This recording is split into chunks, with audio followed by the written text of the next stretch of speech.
Kita dah kerja 10 tahun. Let's say kita simpan 200 sebulan. Selama 10 tahun kita bekerja ni, 200 je tau sebulan.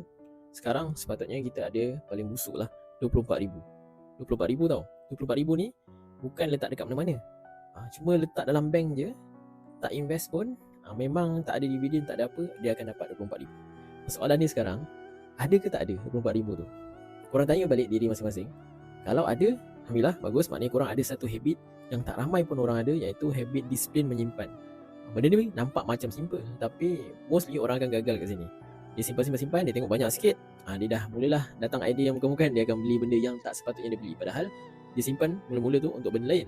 Jadi bila dia dah nampak benda ni, dia beli benda lain. So itu kalau menyimpan biasa. Tapi masalah orang ni, dia selalu kacau dengan emosi, last-last dia tak menyimpan. Jadi why not kita simpan dekat satu tempat yang boleh bagi pulangan 6 hingga 7% average setahun. Average tau, setahun.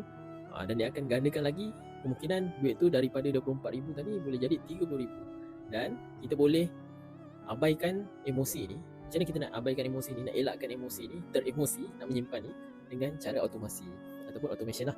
Cara dia, kita set aside duit kita, bila masuk gaji, kita letak dalam another bank lain. Kemudian daripada bank tu dia akan tolak ataupun auto invest dalam pelaburan kita. Kemudian dia akan bekerja lah untuk kita.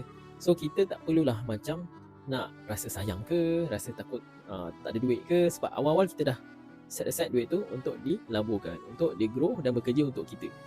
Sebenarnya kita boleh je survive, tapi sebab kita, masalah kita bukannya kita tak boleh nak menyimpan, tapi kita pilih bila dapat gaji, bila dapat income, kita belanja dulu baru kita menyimpan.